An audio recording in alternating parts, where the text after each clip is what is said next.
And good evening once again to you. Here we are in my car. Welcome to the mobile version of the Shadow Gallery. I am, as always, your host, James Donnelly. Actually, let's say, I am your host, Ryan Gosling. No, I'm kidding. So tonight, I wanted to take some time to talk about something that's really been bugging me lately, and it's bugging me like in increasing amounts, and I can't seem to quite get past it. And that is the difference between Marvel and DC when it comes to animation. Okay, because for those of us who were fans, heard the disturbing news, the very disturbing news, that Avengers Earth's Mightiest Heroes, which was the only reason that I bought a package that on my cable that included Disney XD, was being canceled in favor of a new cartoon to be headed up by Jeff Loeb called Avengers Assemble. Now, basically, this is just saying it's being done in order to help. I don't know. So that's the whole thing. Is that it seems like it's basically there as an offshoot of the Avengers motion picture. Now, I can kind of, sort of understand that if an Avengers series didn't already exist, I could kind of say, you know what, that's probably a good idea. Probably a good idea to get the kids into the Avengers and all that kind of stuff, because if they didn't get a lot that the adults got out of the film, then they'll certainly be able to get it out of a cartoon. But that's the problem, is that a really excellent Avengers cartoon already exists. And it's terrifically expansive as far as the Universal point of view is concerned, much more so than the films could ever be. I mean, because you've got, just, in the first season, you had the Masters of Evil, you had you had basically all of these origin stories, all of these characters that were very, very, very important to the Avengers, but were also very, very, very lovingly crafted out of their original origin stories. Now, yes, ultimately the Avengers seemed to come together not because of Loki, as they did in the original, Lee and Kirby years, but they come together for different reasons. But, you have characters that are in that already that aren't, and I think that's where they thought that the kids would be thrown, would be because they, it's not, they've got the Wasp and Giant Man and Black Panther, and now, and just started Ms. Marvel. But, here's the thing. That Marvel Animation, this was the closest that they've got to producing something on the same level as DC Animation throughout pretty much their entire existence. Because if you look at the 90s, okay, so 1992, DC had the brilliant idea of, let's make a new Batman cartoon, but we're actually going to put it during primetime television. It's going to be shown primetime on Sunday nights. And that's how we'll start it off. And then we'll also show it in the afternoons for the kids when they get home from school. So this was a way that they could say to themselves, you know what? We've got this really awesome cartoon. It looks really different from anything you've seen before as far as on an animated screen is concerned. as far as an animated television show was concerned. And it was the benchmark for everything that DC did after that, pretty much. It was the tentpole. It was the watershed of the animated property comic book, the animated comic book property movement that began in the 90s. Because you had, for instance, obviously you had Batman, incredibly successful, extremely well done, and then you would have, Superman, that would later come out of DC. Then you would have, beyond that, you would have shows like Batman Beyond, which was also fantastic, and eventually in the early part of this century, we would get Justice League, which was beyond great, even better in my opinion than Batman the Animated Series, and that would lead to the greatness that was Justice League Unlimited. Now, admittedly, I didn't care for the Batman, the animated series that they kind of did after Batman Begins. That was kind of, all about the Batman, Batman's early days and everything like that. And I admired the character designs that they had. I just wasn't a huge fan of like the animation style, or really kind of like the storylines. They didn't really work for me. I liked the more traditional stories that they were telling in the original Batman animated series. Then, of course, we have Batman Brave and the Bold, which I'm sure that when I actually come around to watching more than a couple of episodes of it, I will really enjoy. Because just the whole kind of initial kind of, very 50s style of animation, to me, just kind of turned me off. And I prefer my Batman to be a little bit darker, I guess. But that's okay, because he's a dark character. But I appreciate where a lot of people came from, and a lot of people were really very, big fans of Batman, were very happy with that show. So I'm sure that I'll revisit it someday soon. But now we have from DC, we have Young Justice, which has become Young Justice Invasion, which is fantastic. And then we also have Green Lantern, the animated series, which is basically, to me, it is very much like a little bit of a Pixar movie just about every week. 13 episode original run for its first series, and it's awesome. It's great storytelling, it's wonderful animation, great characterization, just a lot of really good work being done on that comic there. So, now let's look at Marvel. Now, Marvel in the 90s had, they got a couple of years out of Spider-Man.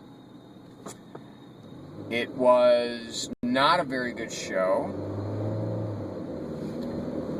despite the fact that it was really trying hard to be, to capitalize on the success of the, it was trying very hard to capitalize on the success of Batman. You could really tell that it was, because I think it came out a little bit less than a year later.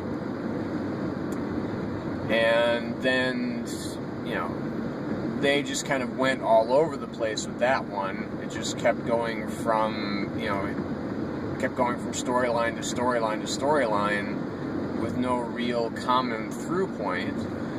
Then there was, and there was always these great long arcs. There were never like these kind of one-shot or two-shot episodes. Then you would go then we got Iron Man, which was a terrible cartoon, but it yielded some pretty cool toys. Then you had Incredible Hulk and Fantastic Four, which were even worse. And so it was more like I just couldn't I couldn't even watch what Marvel was putting out in the 90s. Because it just was so lame. It was just so lame.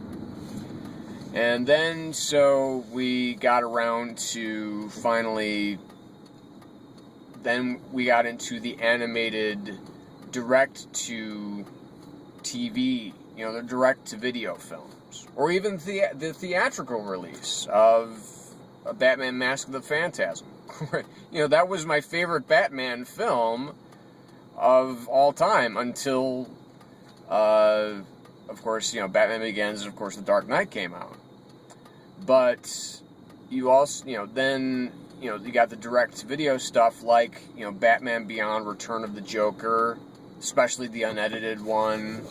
Because even the edited one's pretty good, but the unedited one is a lot stronger. Then you have,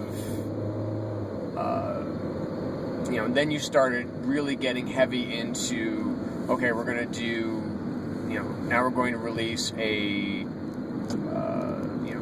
Batman-Superman arc, or a Superman-Batman arc, like Public Enemies, or we're going to do, here's a Wonder Woman film, here's,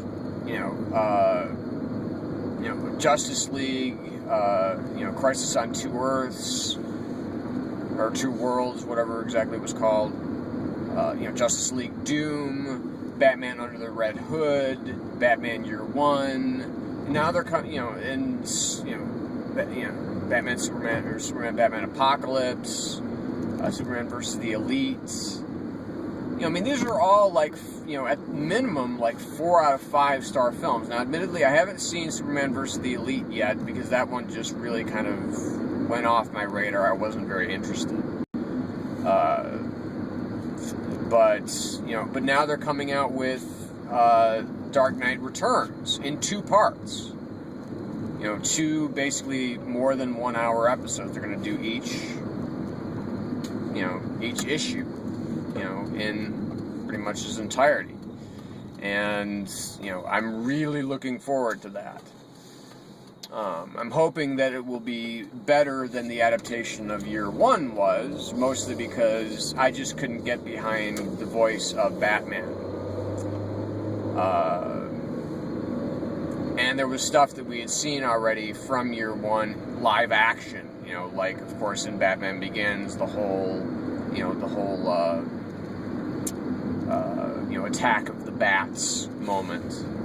But it recreated the comic very faithfully and did a really good job. Had some great voice acting in it, except for Batman. That was really the only problem I had. So, and there's, they missed a few. I didn't think the Green Lantern First Flight was too terrific. I didn't like Chris Maloney's voice I didn't think he was a very good Hal Jordan. I didn't particularly care for Superman Doomsday, only because that whole, the whole death of Superman thing didn't really jazz me up anyway. I was also not a huge fan of one of the other ones. It was kind of weak. I can't remember, but it was, there was other stuff that was really good, though. And other stuff that's, like, beyond good. It was great. And then we have Marvel's direct-to-video stuff. And, this was like, Ultimate Avengers, which was supposed to be based on the Ultimates, which it kind of was, but it didn't work nearly as well, because they had to stray away from the much more adult themes that were in that book. And then we had Ultimate Avengers 2, which worked better because it had a kind of more mature couple of moments. You had Doctor Strange, which was actually really good. You had Invincible Iron Man, which was utter garbage. And you had the Hulk verses, which were pretty average at best. You had you had Planet Hulk, which was actually really, really good. I did really enjoy Planet Hulk. I thought that was a really good retelling of that story. And of course it had Beta Ray Bill, so cool on that.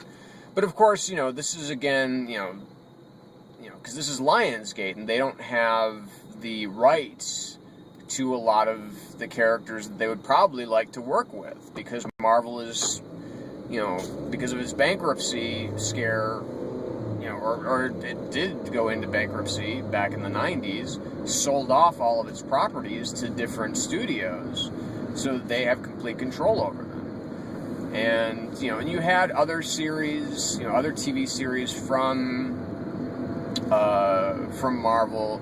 You had the various Spider-Man series. You have Spider-Man Unlimited, which was like which was just terrible. I watched one episode of it and I'm like, what is this garbage? You had Spectacular Spider-Man, which I did watch a couple of episodes of. I thought, this is kind of whatever. I actually did really like the kind of the offshoot of the film, though, that Bendis was kind of the mastermind of, where it was, Neil Patrick Harris was the voice of Peter Parker and everything like that. I did like that one. And I think that one was just called Spider-Man. But, now you have Ultimate Spider-Man,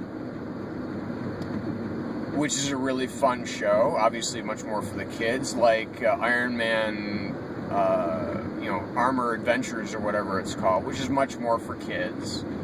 But it has its moments, and, it was just, but Avengers, Earth's Mightiest Heroes, had this gravitas, it had this ever-expanding universe of characters. Avengers Assemble seems like it's going to be headed very much in the same direction of the film.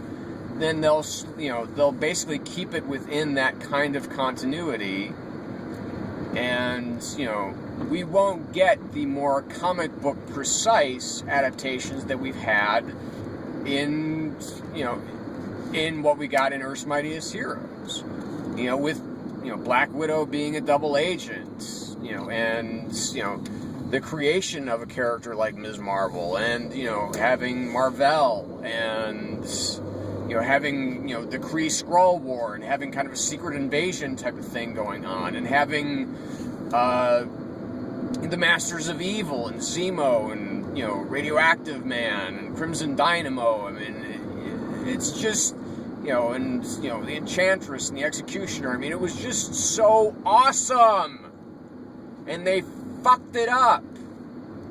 And the same thing with Wolverine and the X-Men. I was so not jazzed about that concept, because I want an X-Men cartoon. I didn't like the X-Men cartoon in the 90s either. That's another one that I forgot about. Didn't like that. But I did really, really love, so much so that I bought the Blu-rays for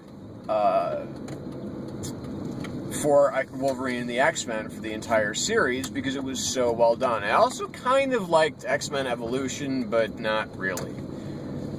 I wasn't jazzed about the concept of Wolverine and the X-Men, because it was Wolverine leading the X-Men, and I'm a Cyclops guy, so anyway. So where are they going wrong? And I think where they've ultimately gone wrong here is they've got two very different people heading up their animation department, their animation studios. On DC, you have Bruce Timm, almost unlimited talent coming out of that guy. He has his mark on every single one of DC's productions. Then you have and he's just, like I said, I mean, it's just unlimited talent pouring out of that guy. And then on the Marvel side, who runs that? It's not Chris Yost, who should be running it. He's essentially kind of the showrunner, but he has to answer to his overlord, Jeff Loeb, and the other overlord, Joe Quesada. These guys who, when you put them together, it's like Hackville, USA. I mean, it's like they're the worst hacks in the world when it comes to creation, when it comes to writing. It's almost tragic, the waste of talent, because I've seen Jeff Loeb do some really good stuff, and I've seen Joe Quesada illustrate some really good stuff. But it's just, they're just terrible, terrible creators.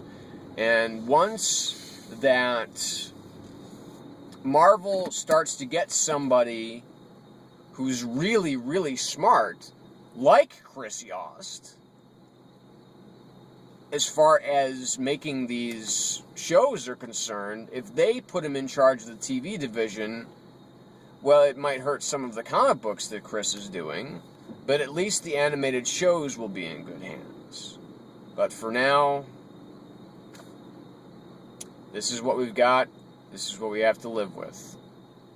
So, I'm still very upset about that, because I don't know if there's any indication of them even continuing or releasing any more episodes of Earth's Mightiest Heroes, wrapping up the arc that they were within, as far as like the Kree-Skrull War.